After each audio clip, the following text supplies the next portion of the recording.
वेतन में मिलता है और मंत्री को भी जो है सारा सुख सुविधा प्राप्त होता है। तो क्या मंत्री और पदाधिकारी का ये फर्ज नहीं है कि जनता का कोई शिकायत नहीं आए, जनता को हम सही तरीके से उनका अधिकार और उनका जो भी काम है उसको पूरे जिम्मेवारी के साथ निभाएं।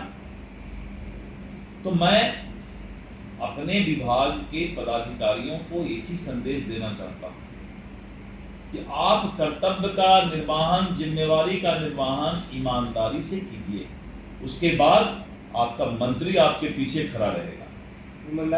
ईमानदार जो भी ईमानदार हमारे पदाधिकारी हैं उनको तख्त ताज पर बैठा के रखा जाएगा। उसकी सबसे ज्यादा मैंने ये कर दिया है कि प्रत्येक महीना हम अच्छे ऑफिसर को सम्मानित करेंगे, लेकिन शिकायत नहीं आना चाहिए, क्योंकि गंध दुर्गंध फैल गया है। जब गरीब आदमी कोई बोलता है कि हमारा म्यूटेशन बिना पैसा लिए नहीं होता, अंचल कार्यालय में राजस्व कर्मचारी का 4-4 दलाल रहता है, तो मुझे अपने आप पर शर्म आता है कि मैं राजस्व विभाग का मंत्री। तो मेरे दिल के अंदर जो इस तरह की आवाज है उसको मेरे पदाधिकारियों को सुनना चाहिए। आप ईमानदारी से काम कीजिए, मैं आपको इज्जत दूंगा, मैं आपको प्रतिष्ठा दूंगा।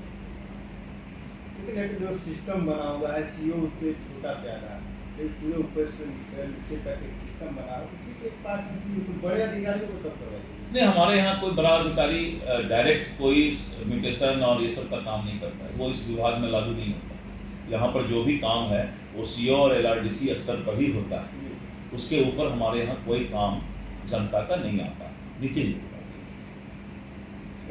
सवाल लेंगे कि जो आपने 3 दिन पहले जो कार्रवाई किया है, क्या कुछ मामला था? नहीं, तो अखबार में आया है, उनके ऊपर जो अभी आरोप लगा है। निलंबन का मतलब होता है कि हम सही तरीके से, वो अगर वहाँ पर रहेंगे तो जांच प्रभावित होगा, इसलिए हम लोग निलंबित करते हैं कि जांच प्रभावित नहीं हो। हम जांच करेंगे और जांच करने के बाद जो DM का रिपोर्ट आएगा, अगर वो उस जांच में से पाए गए कि नहीं वो निर्दोष है, तो निलंबन का तो यही होता है, उसके बाद निलंबन वापस हो जाता है।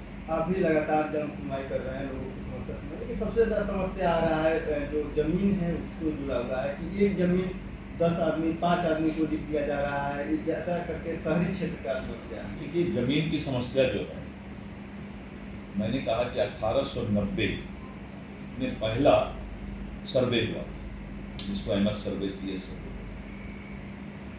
और उसके 100 साल बाद फिर 1990 में रिवीजन सर्वे शुरू हुआ। 30 साल तक सर्वे चला, और रिवीजन सर्वे उस समय के सरकार के अकर्मण्यता या इच्छा शक्ति कमी होने के कारण वो सही सर्वे रिवीजन सर्वे नहीं हो पाया।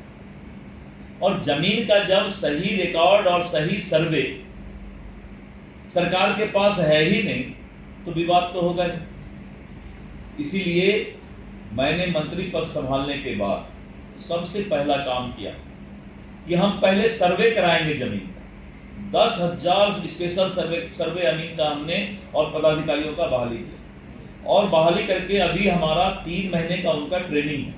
और 3 महीने के बाद पूरे बिहार के एक जमीन का 2 बार दावा आपत्ति कर सकते हैं जमीन मालिक, और एक जमीन का सारा डिटेल, जिसको कहते हैं भूमि का भविष्य, हम पोर्टल पर डाल देंगे। उसके बाद विवाद समाप्त हो जाएगा, किसी तरह का कोई विवाद नहीं रहेगा।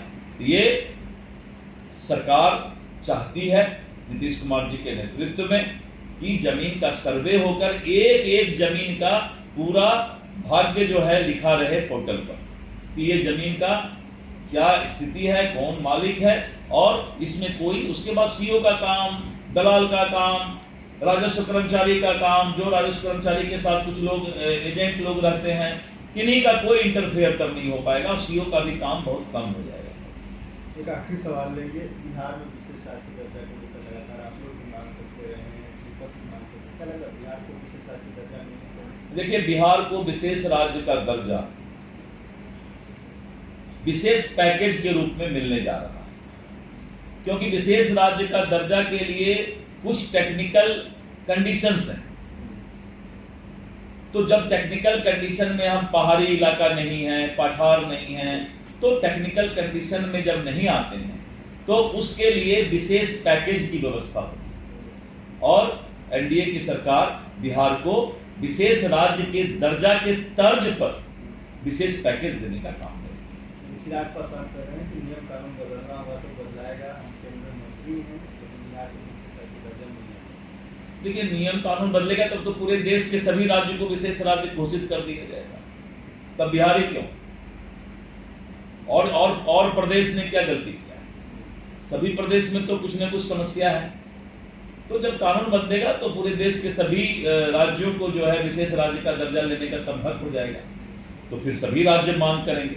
लेकिन अभी तत्कालीन बिहार को सफर नहीं करे, बिहार को कोई दिक्कत नहीं हो, तो बिहार को विशेष राज्य के दर्जा के तर्ज पर ही जो है विशेष पैकेज दिया।